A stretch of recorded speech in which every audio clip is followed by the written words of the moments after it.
সহজ করে আপনাদেরকে বুঝাই। যেমন ধরুন, একটা পরিবারের ৩ জন সদস্য, স্বামী, স্ত্রী আর সন্তান। তাদের সকালবেলার ব্রেকফাস্টে স্বামীর ৩টা রুটি লাগে, স্ত্রীর 2টা লাগে, আর সন্তানের 1টা রুটি লাগে। এখন আমি যদি সমান সমান করে আদল করতে চাই, সবাইকে যদি 3টা করে রুটি দেই, তাহলে স্বামী বেচারার জন্য ঠিক আছে, কিন্তু স্ত্রীর জন্য 1টা বেশি হয়ে যায়। আর সন্তানের জন্য কয়টা বেশি হয়? আচ্ছা, 2টা করে যদি সবাই দেয় সমান সমান নীতিতে, তাহলে স্ত্রীর জন্য, স্ত্রী বেচারির জন্য ঠিক আছে, কিন্তু স্বামীর কয়টা কম পড়ে? আর সন্তানের বেশি হয়ে যায় কয়টা?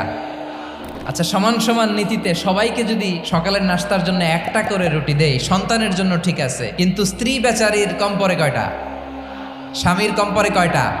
2টা। আর আমি যদি স্বামীকে দেই 3টা, স্ত্রীকে দেই 2টা, আর সন্তানকে দেই 1টা, তাহলে কারো অপচয় হবে না? যেখানে যার যতটুকু দরকার তাকে সেখানে ঠিক ততটুকু দিয়ে দেওয়ার নামই হচ্ছে আদল। আমরা বুঝতে পারলাম আল আদ শব্দের মানে হচ্ছে ইনসাফ বা সুবিচার বা ন্যায় বিচার।